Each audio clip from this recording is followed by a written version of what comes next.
WSM and station WSM in Nashville, I will award this to the winner of the trivia question in just a minute. This is the puppy? That's the puppy. All righty. Thank you. Let me just check and see, make sure I can do it from here. Yes, I can. Great. All right. Let's go back to November 1925. If you had been able to tune in, if you had been back there and tuned in to WSM on the evening of Saturday, November 28th, 1925, this is exactly what you would have heard.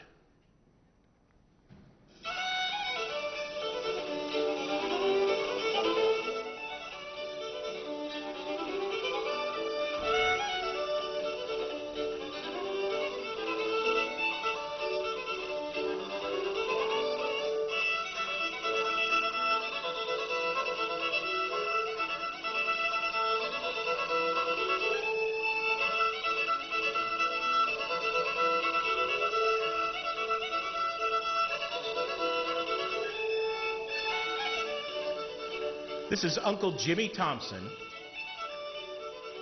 His niece on the piano is Eva Thompson Jones, who is a singer and staff pianist for the brand new station WSM in Nashville, Tennessee. WSM began on October 5th, 1925.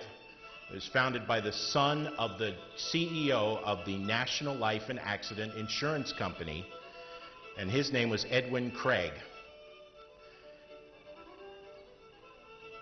On the opening day broadcast, there were several celebrities present of the day. Of course, radio was very, very young in those days, but one of those celebrities was an announcer named George Dewey Hay, who referred to himself as the solemn old judge.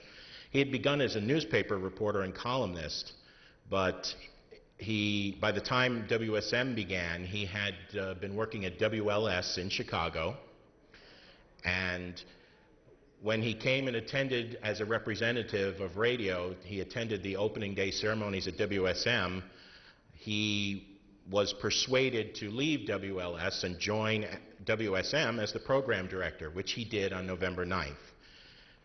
Now, WLS, of course, had its barn dance, which was a country and western type music show, and it was very popular.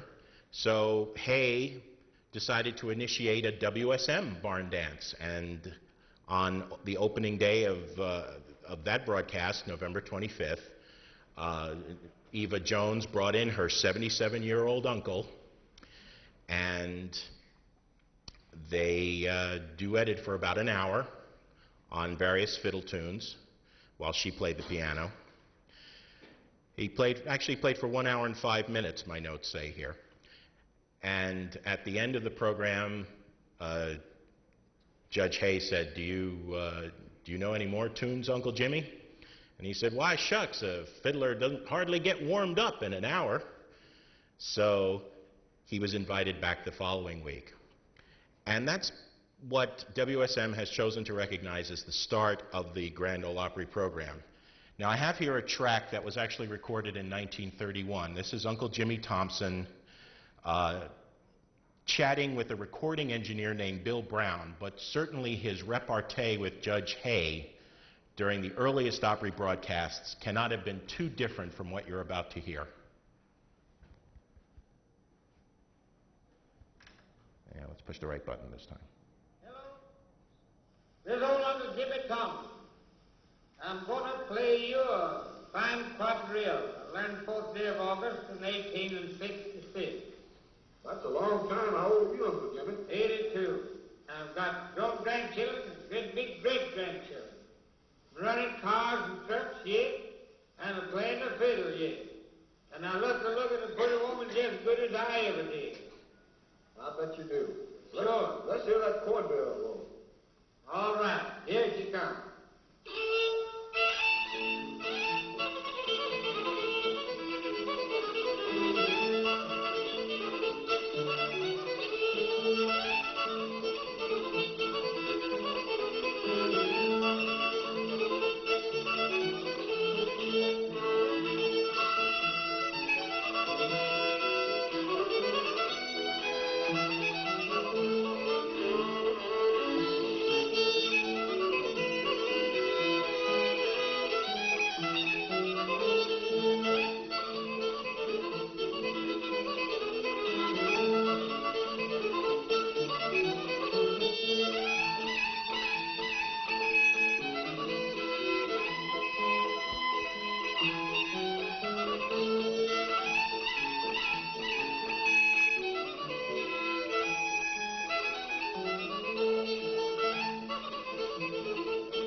sure get pure whiskey, just as fine as can be.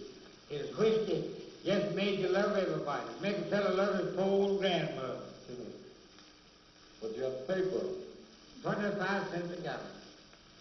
You go to the distillery Right and to get it? still and get it. Go to the still house, but they didn't have very far to go. Go and get 25 cents a gallon. It made you love everybody in place of 1 to 5. Do you know that number they call leather breeches? Yeah. Oh, yeah, you bet. I can tell you that leather breeches took effect today, and they ain't never written a toe yet. Let's play some of it, too. All right.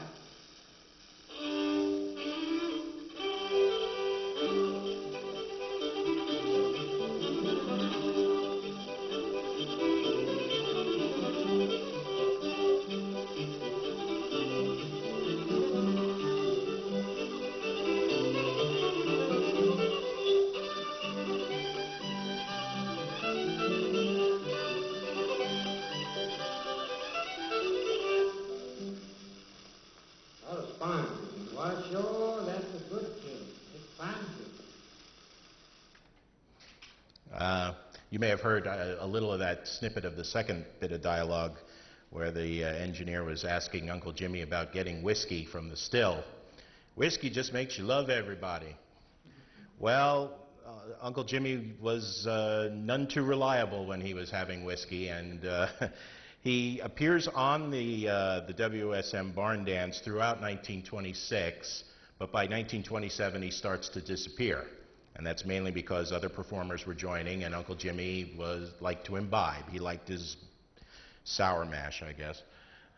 In December of 1925, the WSM Barn Dance got its first professional performer, someone who actually made his living touring the South at theaters that specialized in vaudeville and medicine shows and so forth. And that would be Uncle Dave Macon. Uncle Dave began appearing on the Barn Dance in December of 1925, and he was associated with the Opry until literally a week or two before his death in 1952. From the 1940 film Grand Ole Opry, which was made by Republic, I'll talk a little bit about that later, here's Judge Hay introducing Uncle Dave Macon pretty much the way he did for the next 25 years.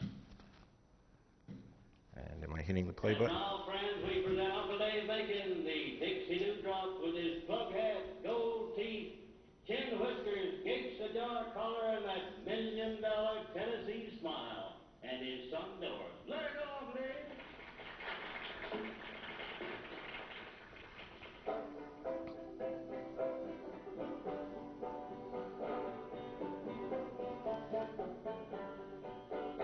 Me and my boys started out the other day, studying a plan how to get away. Night come on and the quarters in the dark, waiting for the Chesterfield train to start.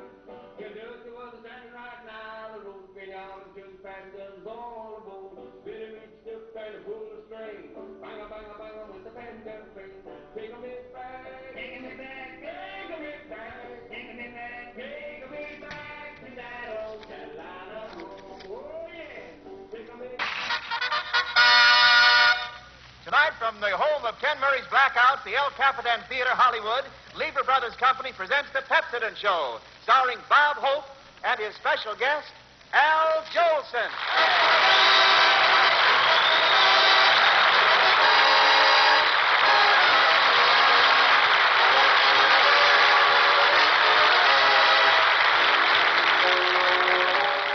C-O-L